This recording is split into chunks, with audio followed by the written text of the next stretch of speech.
Hello and welcome to LUISA Bakes. Today's video is all about peanut butter. I'm gonna make a nata butter peanut butter drip cake, so without further ado, let's get started. In a big mixing bowl, add 1/3 cup of butter, then add 1 3/4 cups of sugar and about 3/4 cup of vegetable oil. Don't forget about salt and vanilla for flavoring of this beautiful vanilla cake. Mix it with the hand mixer for about 4 minutes until it's getting all fluffy and lighter in color. Then add the rest of the wet ingredients. I'm talking eggs and 1½ cups of buttermilk, which has to be at room temperature for best results. Mix it all in until everything is fully incorporated.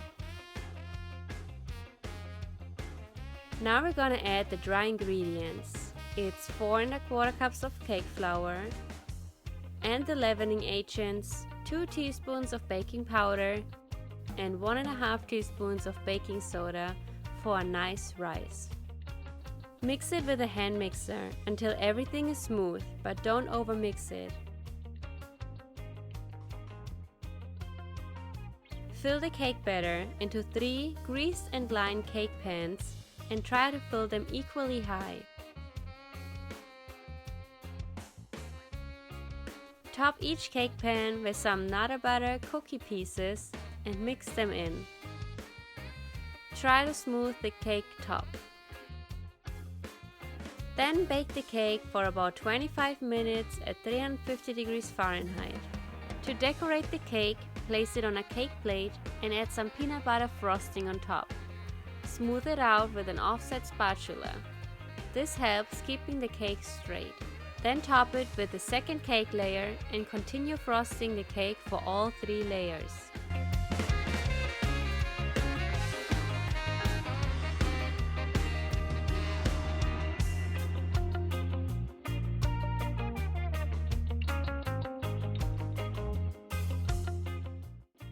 I like to cover the cake with a thin crumb coat, freeze it for about 10 minutes, and then add a second layer of frosting.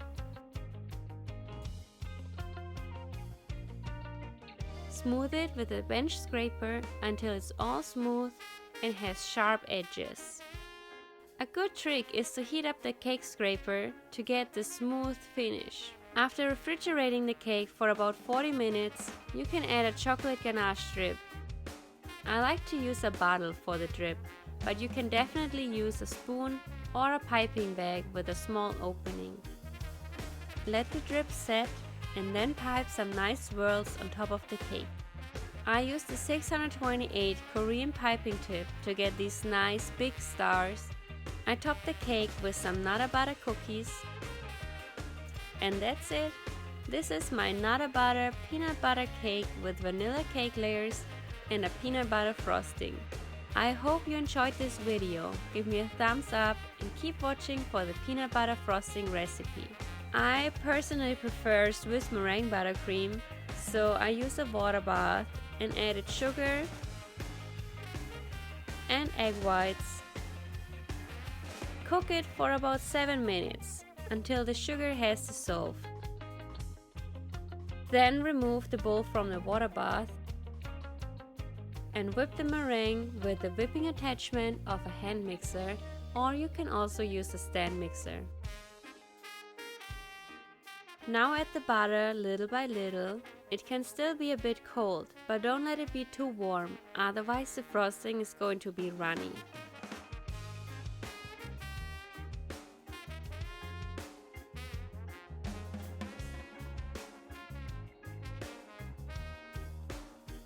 To make it a peanut butter frosting, we have to add peanut butter.